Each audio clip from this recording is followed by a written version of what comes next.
Hi, welcome back. Now, in this particular video, we'll cover some of the date and time functions. The first one is the date function. Now, let's suppose you've got your days, months, and years. They're all stored in different cells. Using the date function, you can pass on the cell locations of these different cells, and then Excel will return you a date. So the syntax is equal to date, then parenthesis, year, month, day, and let's say I've got this column which consists of years, this column which consists of month, and this column which consists of day. Now all I'm doing is equal to date. I'm passing on the year first, then I'm passing on the month, and then passing on the day. So that's about it on the date function. Date value. Now what this does is it converts a date which has been entered as text to date value, but in a number format. Excel basically stores dates in a number format. So the syntax is equal to date value and the date which had been passed on as text. So I've got these dates which have been passed on as text over here.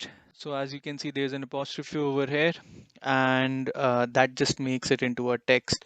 And what using the date value we are doing is we're just passing on the numeric value of this particular date. The next one is date today. As the name suggests, it returns today's date in a date format. If I write is equal to today, it will give me today's date, which is 27th of March. And say if I want to find out the date 5 days ago, so I will write is equal to today minus 5, which gives me the date 5 days before. So just like I've shown over here, you can use plus or minus with today to say give a date 30 days before or 30 days after, something like that. Now function. This function returns current date and time in Excel date and time format. So it's equal to now. So it tells me that right now the date is 27th of March and the time is 11:52. Similarly, I'm just doing a minus 5 and it tells me that it was 22nd of March 5 days before. Date, day, this function returns the day of the month, that is 1, 2, 3 till 31 in numeric format. So the syntax is equal to day serial number. So let's say using now function, I've got my today's date as 27th March. And if I use day function on that, it will give me 27. Similarly, this is the date 5 days ago.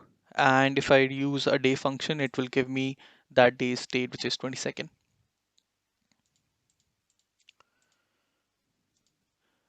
Month, as the name suggests, it returns the month.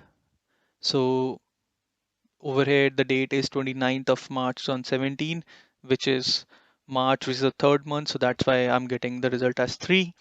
Over here, it's 22nd of February. And because February is the second month, it's returning me a value of 2. Year, it will give you the year of the date which you are passing. Let's move on to minute now. Now this function returns the minutes between 0 and 59. So for this particular date and time, I've got 11:52. So the time is 52. Similarly for 10:15 a.m., the time is 15. 10:20 p.m., the time is 20. Hour, this returns the hour from 0 to 23. So if it's 11:59 p.m., which is the 23rd hour, it will return 23. For 10:15 a.m., this is the 10th hour, so it will return 10, and so on. Now in the next video, we'll cover a couple of lookup functions, which are VLOOKUP and HLOOKUP. Thank you.